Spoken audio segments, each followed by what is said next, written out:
Hi, welcome to the elasticity class. Today we are going to talk about the equations of equilibrium for an elastic body and how it is related to a general idea about balance laws and conservation laws. Okay, so the idea is the following. We want to be able to find our task. Let's see if we can do this right. Our task is to find the stresses inside the body.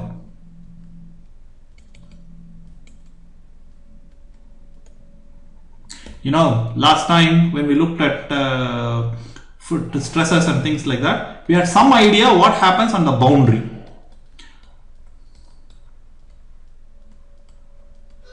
We knew what is happening at the boundary. We want to find out what happens inside. Okay, so there is some issue about how do we do this. So we are going to use Newton's laws help us, or the generalization of Newton's laws. Rate of change of momentum equals the summation of all the forces. This idea, the generalization of this to continue, the generalization to continue is called Cauchy's laws. By the way, the generalization of this to rigid bodies, it will be called Euler's law. And some people may even refer to this as the Euler-Cauchy law or the Euler's law or something like that. Idea is the following. So let's write this properly. So our central idea is the following. Give me 1 second because this is important. I'm going to write it in red, and it says if the body is in equilibrium,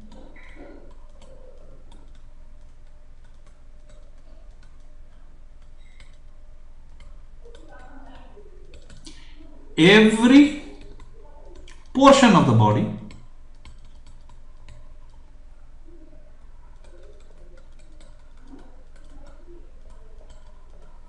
is in equilibrium. You're like, okay, that's not a big deal. It seems obvious, right? But the nice thing is, if I combine this with calculus, we can do quite a bit about about getting something which have to do with stresses at every point in the body.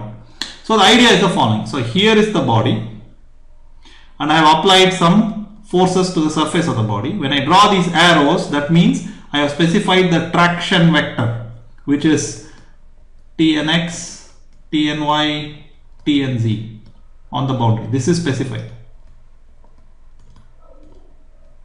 in some way. Okay. So, and I'm doing everything in Cartesian coordinates. If it is polar coordinates, it will be called TNR, TN theta, TNZ, that kind of thing.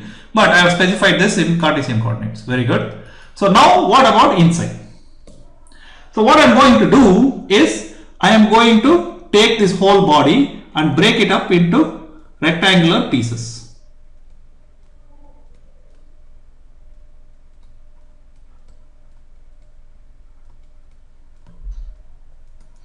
Rectangular elements. These are the elements. Okay, that's our basic idea.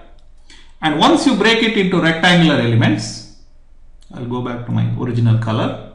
I'm going to draw the free body diagram of an element. Now, this is something that we have done before. You know, I'm sure you have done this in your strength of materials class and also more importantly in your fluid mechanics class. So it's very similar to that.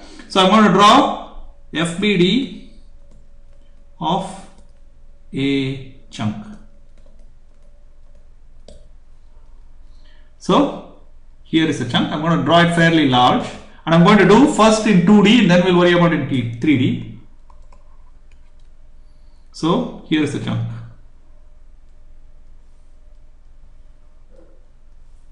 And it's a rectangular chunk.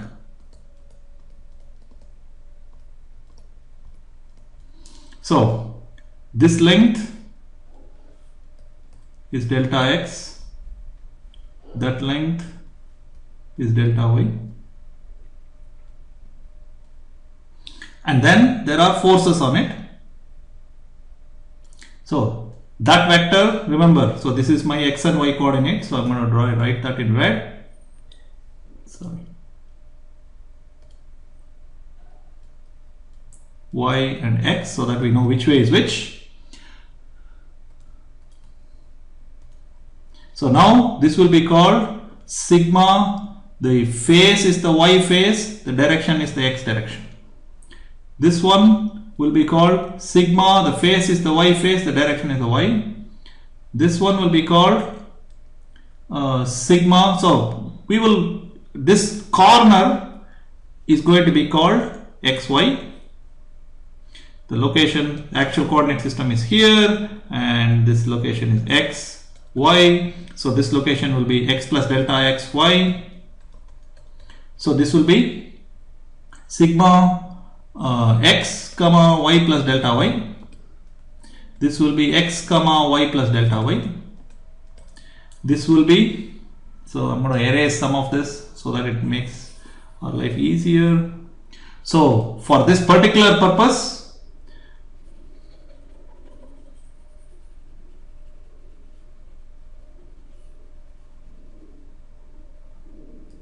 I am putting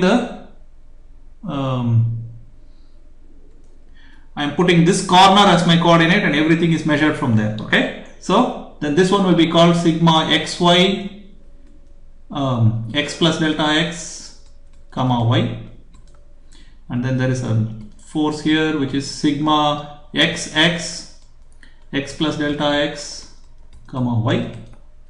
Then this side it will be sigma x, x comma y, and it will go like this, and this will be called sigma xy,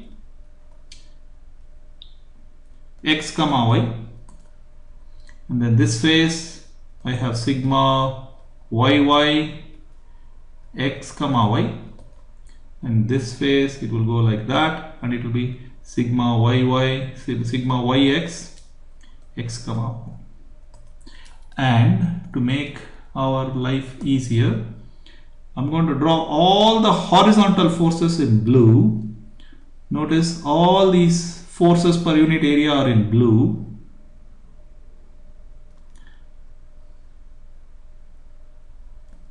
Those are the blue forces, they are all horizontal. All the vertical forces, I'm going to draw it in green. So that's a green vertical force. That's a green downward pointing vertical force. That's a green upward pointing vertical force. That's a green downward pointing vertical force. Can you see that? So out of the 8 forces that are drawn here, forces per unit area, 4 of them are blue, 4 of them are green. So now you do summation of all the forces. So now I'm going to do summation of forces.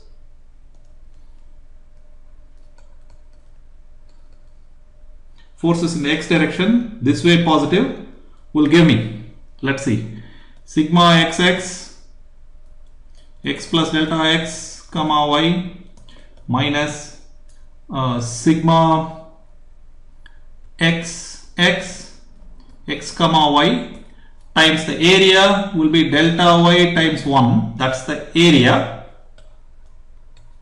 minus, plus sigma yx, x comma y plus delta y minus sigma yx, x comma y equals, plus, now how come I'm doing a plus, I will tell you in a second. What else is there? So I'm going to say, if there is gravitational or other forces, plus body force in the x direction, which is times the volume in the x direction times delta x delta y. That's the body force. So let me write this down. This is x component of body force per unit area, sorry, per unit volume. Okay, so the thickness is 1, so this one is times delta x times 1. So this whole thing must be equal to 0. So I want you to understand that individually these blue forces are not equal and opposite, but the sum of all of them have to add up to 0. Okay, so I'm going to put, since I did not put body force, I'm going to put the body force here in yellow. So body force per unit volume Bx, body force per unit volume By. What is the body force? Typically,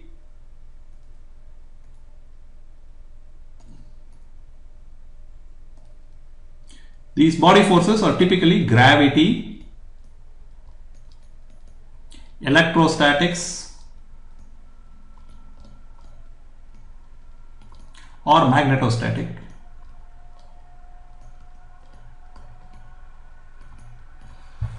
If it is electrodynamic or magnetodynamic, well, they cannot separate those two things. They will be called electromagnetic.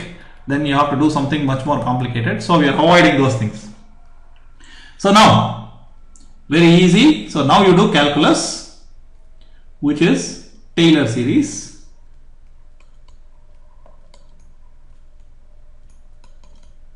You know what this is, right? So this will look like partial sigma xx with respect to x, delta x, delta y. So this part is this one, this part is here, plus partial sigma yx with respect to y, delta x, delta y, plus bx, delta x, delta y equal to 0. So you can get rid of this delta x, delta y by taking limits. This is approximately equal to 0. So exact version is take limit as delta x, delta y tend to 0, and you will get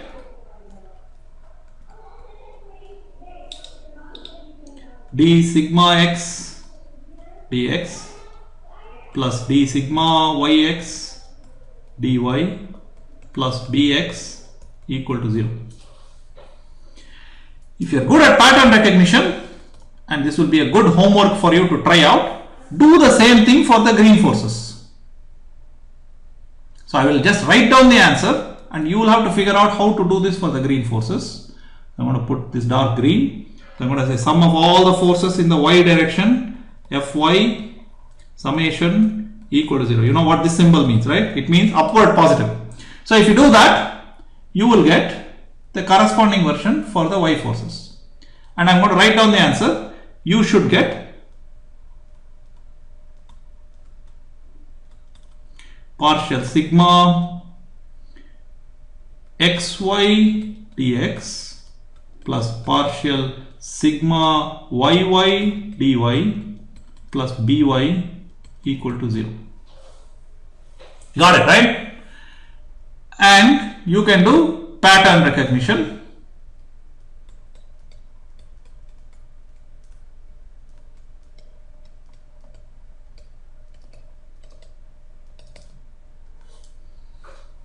And you can write in 3D.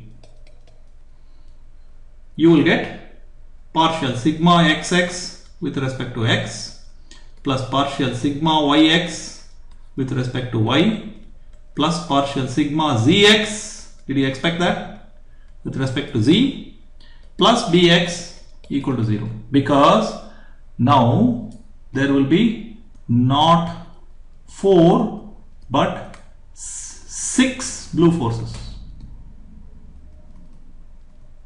I'm just going to draw it so that you can see what I mean. All the x direction forces have been added. Can you see that? X, oops.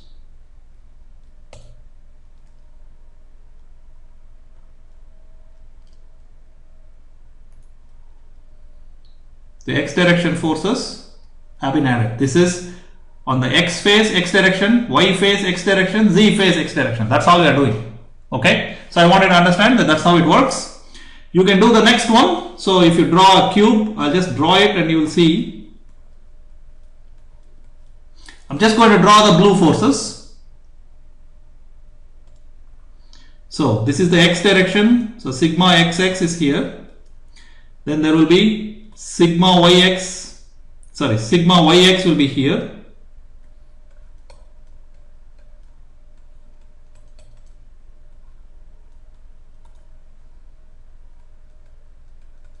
Sigma zx will be there, and then these forces will be on the other face. Can you see? 3 plus 3, 6.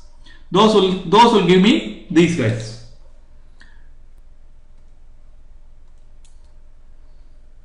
Partial sigma xy x, partial sigma yy y, plus partial sigma zy z, plus by equal to 0. Last one will be partial sigma xz x plus partial sigma yz y plus partial sigma zz z plus by plus bz equal to 0. So these are the three equations of equilibrium. Okay, now you have to say, okay, it's a pain in the neck. I have to write like 9 plus 3, 12 terms. Can we do something simpler? And I do one more pattern recognition.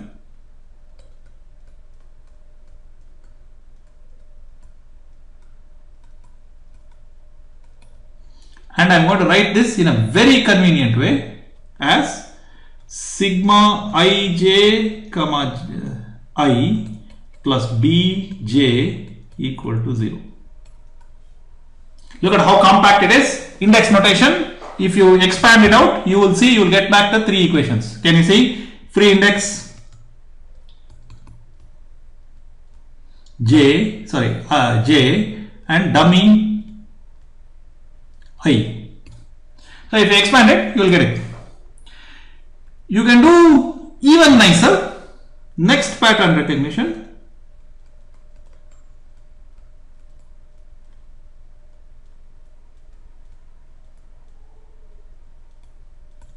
Yeah, that's a lot of pattern recognition, no? That's our trick.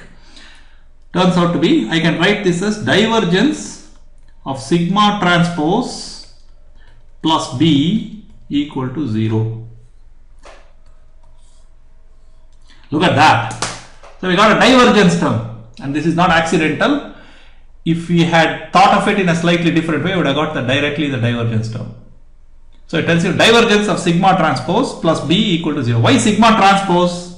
Because divergence of of any tensor A or any matrix A looks like aij comma j, but I got sigma ij comma I, so I have to flip these indices before I can do divergence. So that's why I had divergence of sigma transpose. Depends upon how we define sigma.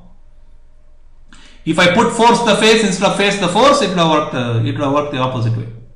Okay, this is what you will get. Okay, so this is summation of forces. What about summation of moments?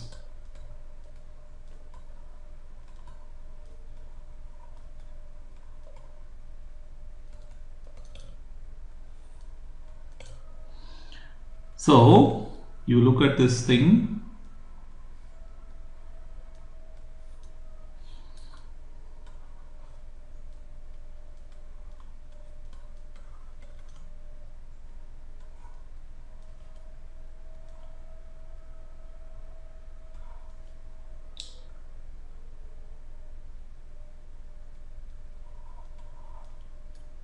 Sorry, this is sigma xx. Now let's go back to our original figure. I don't want to redraw this. Thinking, why the heck am I redrawing? I already have it here. What I'm going to do is, I'm going to take moments around this point.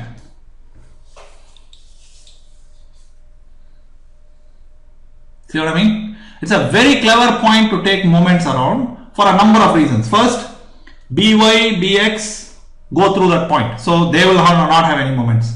Sigma yy this guys, these guys, all of them go through this point. So none of them will have any moment. What has moment?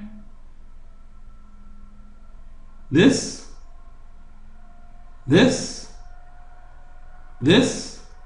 and that. So remember, this height is delta x over 2, and this distance is delta y over 2.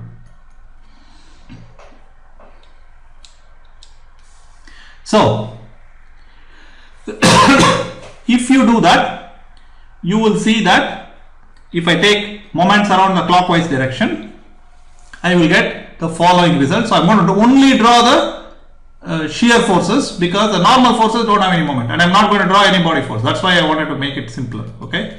So for moment purposes, I am going to look only at shear forces. So I'm going to draw only these arrows.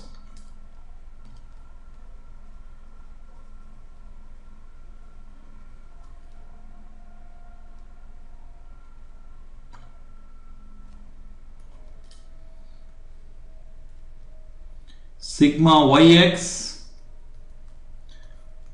sigma yy, sorry, xy, sigma yx, and sigma yy, sorry, xy. This is at x comma y, this is at x comma y plus delta y, this is at x plus delta x comma y, this is at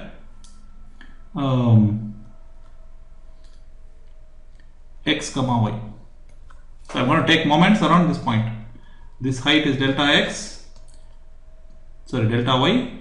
This height is delta y over 2, delta x over 2. Take moments. Let's see what you'll get. Okay, let's see. I will get sigma yx. So I'm going to take clockwise moments positive.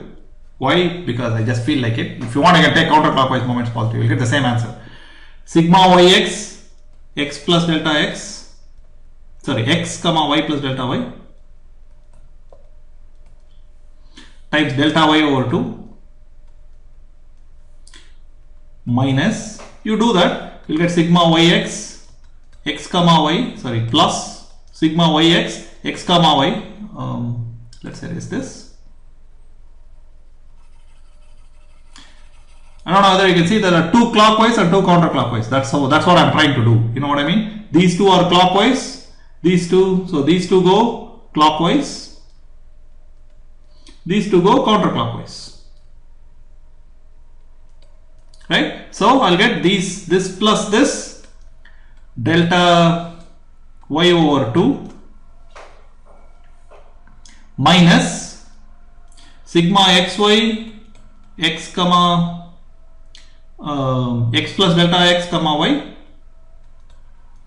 plus sigma xy, x comma y, delta x over 2.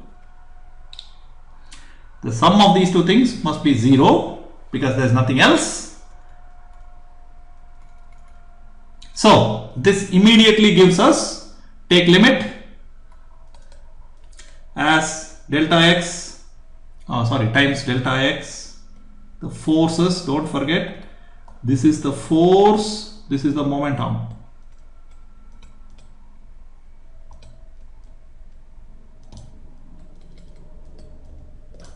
Okay, where did I get this delta x? Remember, this thing is force per unit area, no? So I have to multiply by the area of this. So that's delta x times 1, because thickness is supposed to be 1. So delta y times 1. So if I take limit as delta x and delta y go to 0, you will get a very, very nice result, because these two will add up to give you 2 and it will cancel out with this 2. These two will add up, get cancelled out. So you will get sigma yx equal to sigma xy.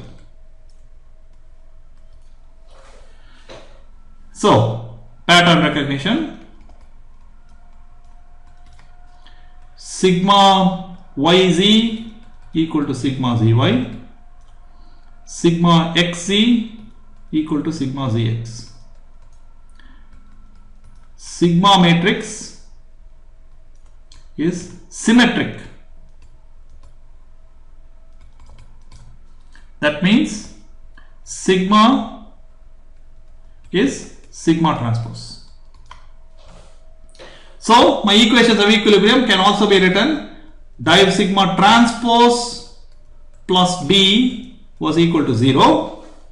This is the same thing as divergence of sigma plus B equal to 0 because of this. Now nice. So the fact that the stress matrix is symmetric comes from balance of angular momentum and a whole bunch of assumptions. What do you mean assumptions? So let us be very clear. Those of you who did beam theory, when you do it, so let's go back to beam theory a little bit, because I want to talk to you about one very important point, because the derivation actually tells us what assumptions did we make in order to get the derivation. Okay, so the purpose of doing a derivation is to see when your equations are going to be valid, because in the process of doing derivations you are going to make assumptions, and the assumptions will help you figure out when is it going to be valid. So the most of the assumptions when we do continuum mechanics has to do with angular momentum. That's where we are making lots of simplifications. So it looks like a very casual thing to say stress equal to stress transpose, but there are lots of assumptions involved. So just to show you what the assumptions could be, when we did a beam, for example, those of you who remembered cantilever beam, and I took a chunk out of it, what did I draw here? I drew shear force and I drew bending moment, no?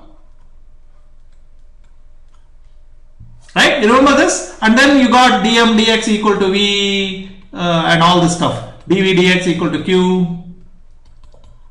Our equation, divergence of sigma equal to b, is this. What happened to this? The answer is, when we drew the free body diagram for a large object and we drew a small chunk and we blew it up like that, we put only forces.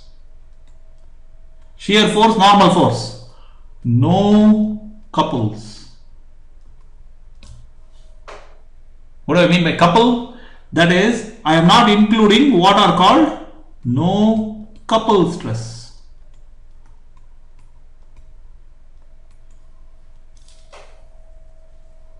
There are theories in which you could extend this to couple stresses, in which case you won't get sigma equal to sigma transpose. The first part, see, when you do summation of forces, the moments don't matter. So the first part is actually less restrictive. The second part, when we did sigma equal to sigma transpose, we made a whole bunch of assumptions. So no couple stress. So that's gone. So this thing is gone. The second thing is no couple body force.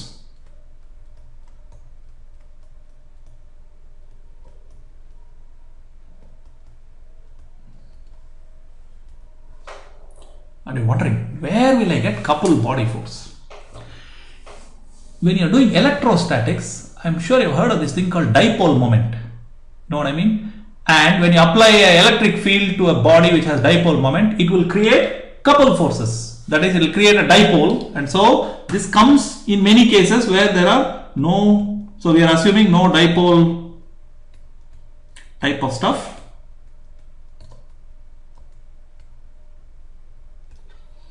So we are really eliminating at this stage things that are non-mechanical. Electrical things we are eliminating, dipole moments, this, that and the other. And in some mechanical stuff also we are eliminating. Things in which I have both couple stresses and couple body forces are called couple stress theories.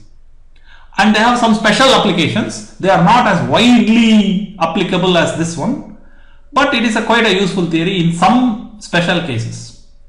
Okay, so these assumptions are built into this idea that balance of moment. So let me write it down, so it's very important. Angular momentum, so moment balance plus no couple stress plus no couple body force plus calculus plus assumptions about continuity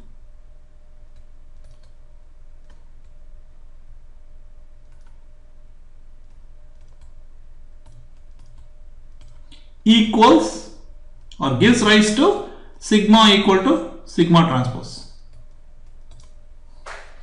And oh, by the way, I might have kind of forgotten to mention it, but just in case I have, when I write a double line, I'm thinking it's a matrix. You know what I mean? So I don't want to go on writing, when I write a single line like that, it's a vector. If I don't put anything, scalar, so this is scalar, vector, matrix. Okay, so these are the assumptions that go behind moment balance. Force balance,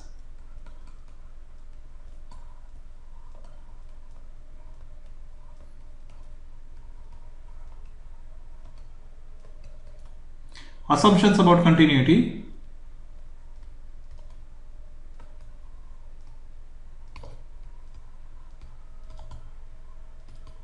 will give me divergence of sigma equal to 0. Sorry, divergence of sigma transpose equal to 0. These are the things I will get. Force balance plus assumptions of continuity will give you this. Moment balance plus a whole bunch of other assumptions will give you this. I need you to remember this. So when I say remember, I am saying memorize, memorize, please do. Okay. So we got these two results in a nice way. This is the same thing as saying sigma ij comma I plus bi equal to 0, and we are assuming no accelerations. This is equilibrium. If I did with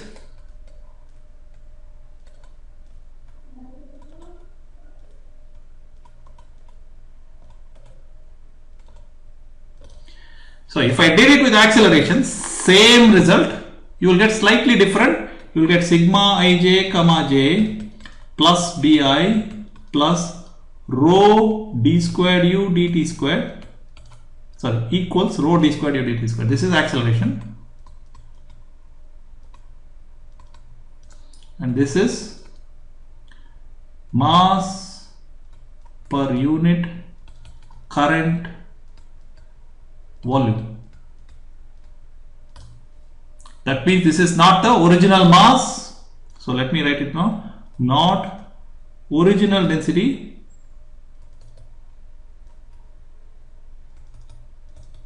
but the density due to compression or expansion.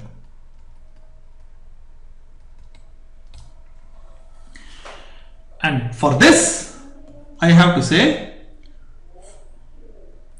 what is that?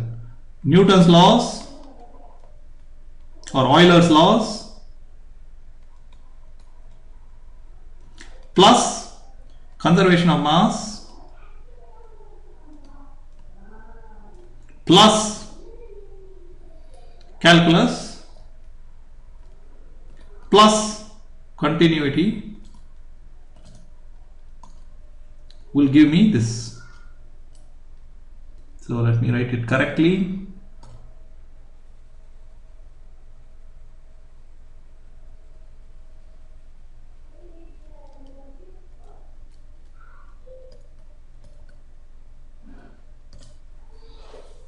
That is divergence of sigma transpose plus B equals rho A.